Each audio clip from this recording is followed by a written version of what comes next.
Quand on regarde un film, on voit les acteurs, on connaît le réalisateur, mais derrière, il y a toute une armée de l'ombre. Et aujourd'hui, on va s'intéresser à son chef d'orchestre, une figure absolument essentielle, et pourtant très souvent méconnue. Voilà, cette citation, elle dit tout. Le plateau, c'est une vraie drogue. L'électricité dans l'air, l'urgence, l'adrénaline, c'est dans ce genre de chaos créatif que la magie du cinéma prend vie. Et au milieu de toute cette tempête, il y a une personne dont le job, c'est de tout maîtriser. Et c'est de cette personne qu'on va parler.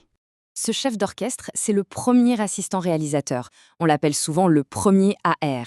C'est un peu la force tranquille du plateau. C'est lui qui va canaliser toute cette énergie, qui va organiser le chaos pour être sûr que la vision du réalisateur devienne une réalité, plan après plan. Bon, imaginez un peu la scène. Toute l'équipe, c'est comme une fourmilière qui suit la piste du réalisateur.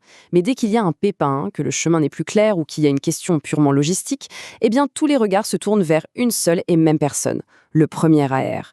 C'est le point de référence ultime, celui qui en principe a toujours la réponse.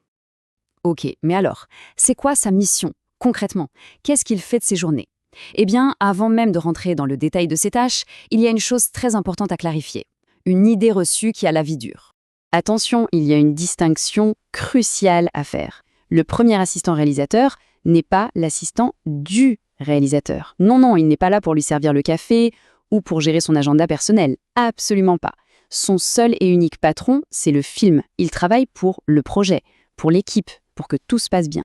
En fait, sa mission principale, c'est d'être une interface, de faire en sorte que l'information circule.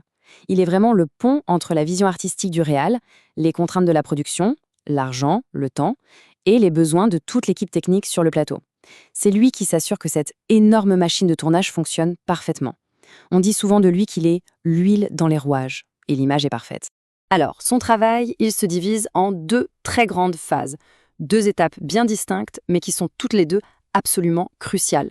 C'est souvent là, dans ces deux phases, que tout se joue. Le succès ou l'échec d'un film. On a d'abord la phase de préparation. La pré-production. C'est le moment où il est l'architecte, où tout est dessiné, planifié sur le papier. Et puis, on a le tournage. Et là, c'est l'épreuve du feu. C'est le moment où le plan doit faire face à la réalité, avec tous ses imprévus. Et ça, c'est vraiment un point essentiel, parce qu'un film, bien souvent, il se gagne ou il se perd bien avant le premier action.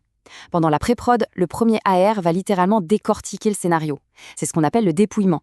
Il identifie tous les besoins pour créer le plan de travail. C'est un boulot de titan où il faut absolument tout anticiper. Un acteur qui doit apprendre à monter à cheval, sa couleur de cheveux, tout, pour que le jour J, il n'y ait aucune surprise. Et puis, une fois sur le plateau, tout change. Là, il devient le gardien du temps. Sa mission numéro 1, c'est de protéger le plan de travail, de se battre contre les retards. Pourquoi?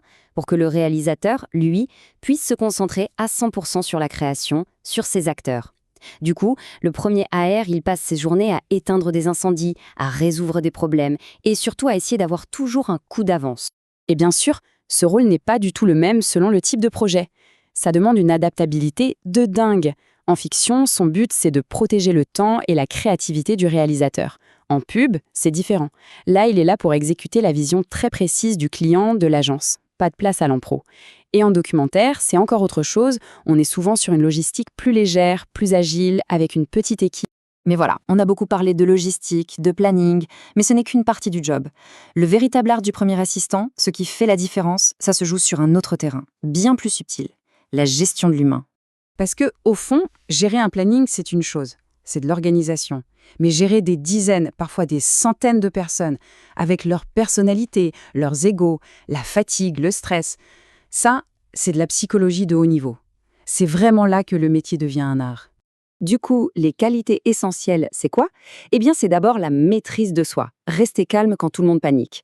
L'empathie, l'écoute, la patience, bien sûr. Il faut savoir temporiser les humeurs, comme on dit. Être cette présence à la fois calme et ferme qui rassure tout le monde. C'est ça qui permet de garder une ambiance de travail saine et productive, même sous pression. Bon, après tout ce qu'on vient de dire, on peut se poser la question, mais pourquoi? Pourquoi choisir un métier aussi intense, aussi exigeant? C'est une bonne question. Alors regardons un peu les défis, mais aussi la récompense finale. Déjà, il faut savoir qu'on ne devient pas premier AR du jour au lendemain. C'est un parcours du combattant. On commence souvent stagiaire, puis on devient troisième, puis deuxième assistant. On apprend tout sur le tas, on gravit les échelons un par un. C'est une vraie école de la rigueur, de la débrouille. Et pour beaucoup, c'est un super tremplin pour devenir ensuite réalisateur ou producteur. Mais soyons honnêtes, c'est un métier très dur. Physiquement, mentalement, ça use. C'est aussi un métier précaire, avec des périodes de travail très intenses et des moments de vide. La pression est là, tout le temps.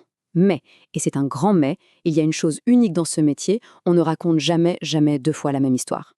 Et la vraie récompense, la voilà. C'est cette phrase qui résume tout. On n'est jamais dans les mêmes endroits, on raconte jamais les mêmes histoires. C'est ça. Malgré toutes les galères, chaque film, c'est une page blanche. Un nouveau décor, de nouvelles personnes, un nouveau monde à créer de A à Z. Et c'est cette passion de la création qui fait tout oublier. La fatigue, la pression, les doutes. Alors voilà. La prochaine fois que les lumières de la salle se rallument et que le générique défile, jetez un œil. Cherchez ce nom. Premier assistant réalisateur. Et demandez-vous, qui était le chef d'orchestre dans l'ombre cette fois-ci, qui a permis en silence que toute cette magie puisse exister.